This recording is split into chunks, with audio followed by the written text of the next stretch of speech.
Yeah. So we're gonna go. We have the hotel fight in Inception. Most people would know that as the one where everything's turning all the time. Hmm. Versus the Duel of the Fates from Star Wars Episode 1, The Phantom Menace. And we talk about Duel of the Fates. The scene I've connected for you in this episode is a supercut of just the lightsaber battles. We're not worried about the starfighters over Naboo. We're not worried about the Gungan fight. Nothing. We're worried about simply Maul versus Qui Gon Jinn. And Hmm. I went 7-3 in favor of Inception. Okay. So we have a I'm 12-8 perfectly victory fine for with that. Inception. Well, I knew you probably wouldn't want Star Wars to win anyways. I'm just flabbergasted you gave it the 5 anyways, so. Yeah. It was kind of hard because, like, at first I had it 6-4 in favor of Inception, but then I was like, other than the gravity effects of Inception, other than that, the scene is not really doing anything for me. So, like, it is just that effect. But that effect is groundbreaking, so you kind of gotta. Yeah. And I love, like, the behind the scenes of it, like, when you see, like, the rotating set and everything Yeah. that they were working on, it's awesome. That's really cool. So, To me, what took Inception so high up for a difference of a win was the editing. I think the editing is brilliant because I understand, like, this is not a scene where you could just pick it up and watch it and understand the whole concept of the movie.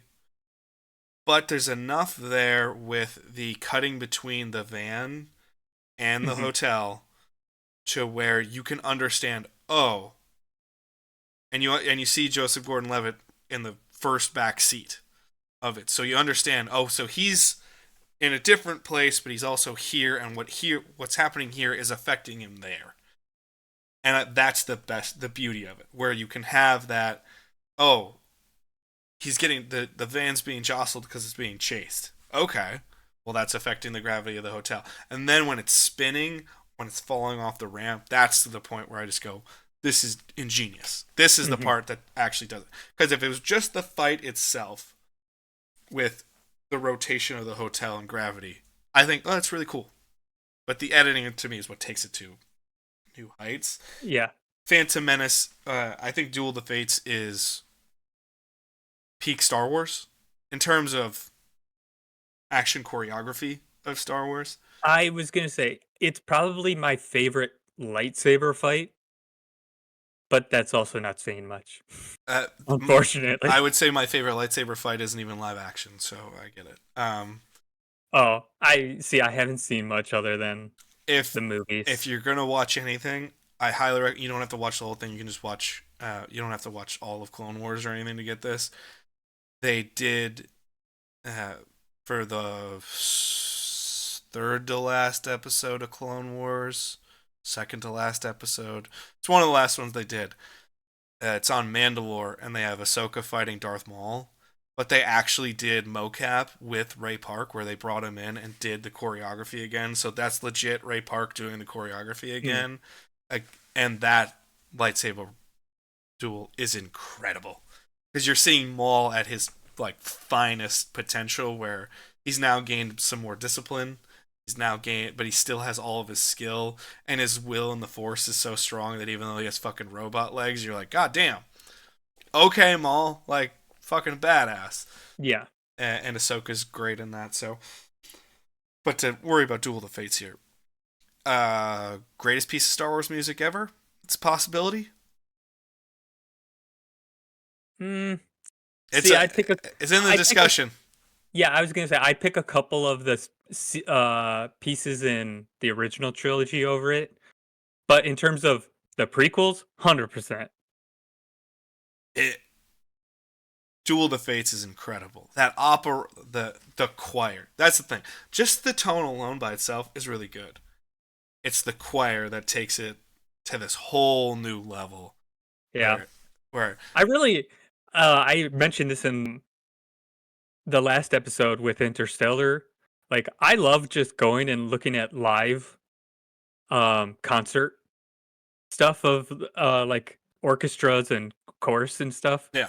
There's like a lot of great Duel of Fates ones. Oh no! The amazing part is I love how many times from European videos I've seen where a full orchestra is out there, but Yes. then they still put a duel in front of it as well with lightsabers, and you're like, "The I have fuck's not seen happening?" that, but I've yeah. only seen one or two of those, but I've watched a lot of John Williams conducting the Danish Symphony Orchestra or the Yep, London yep. Symphony Orchestra, and holy fuck, Yeah, when they get like a chorus of like 100 people, it gets pretty epic. it's incredible. Honestly, I'd rather just watch them performing Duel of the Fates than watch this scene in Star Wars, honestly. Well, the thing is that Uh the choreography. I want to say the positives here. I recently just watched the fuck, what show was that?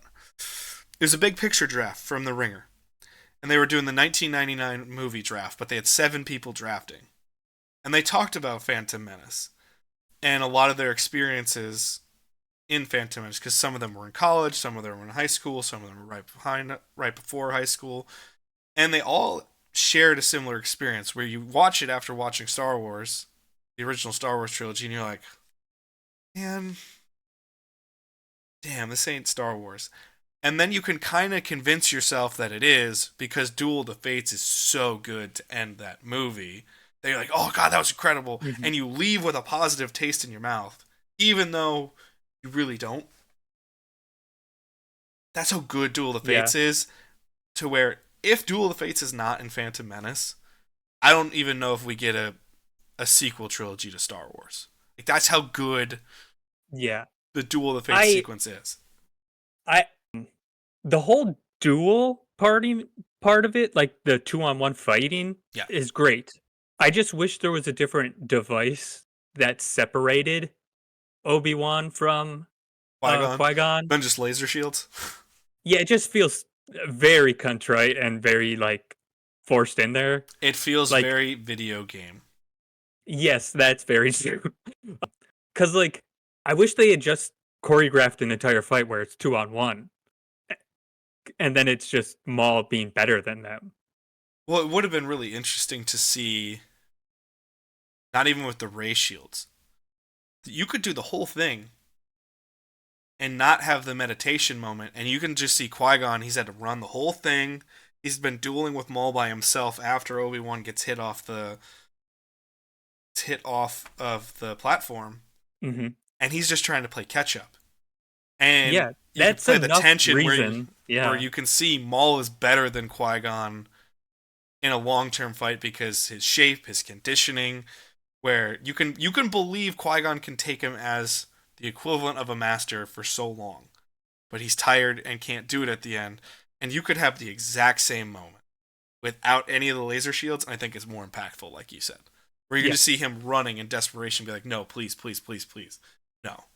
Because then you could also have that moment of him pausing, and you could still have a pause there after he's dead, where he knows he's too late. He can stop, and Maul can kind of just bask in the moment and just say, Hmm. I killed your master, kid. What are you gonna do? Like, Yeah. I'll Yeah. let you stare at me for a little bit because I'm just stalking my prey at this point. Yeah. I'm playing with my food. Because other than that, the actual fighting and choreography, like I said, I think it's the best of the prequels. I would say it's the best overall. I think the first half of the Anakin Obi-Wan stuff is the best. And See, then when they get into the swinging from the ropes and that stuff, it goes too over the top. the only reason I say it's the best is because there's no wasted movement in the Obi-Wan, uh, Qui-Gon, And Maul fight. Darth, and there's so much wasted movement in the Anakin Obi-Wan stuff. Yeah, Like they're that's just one where swinging at nothing. the brilliance of that scene comes out more the nerdier you are. And if you're a normal Star Wars fan and not a nerd, there's a lot of wasted motion. I can understand that argument. Yeah. But that is, I think Duel of the Fates is great. Also, such an obvious, again, the visual story. It's something that that's something that everyone should respect a lot about George Lucas. He is a phenomenal visual storyteller.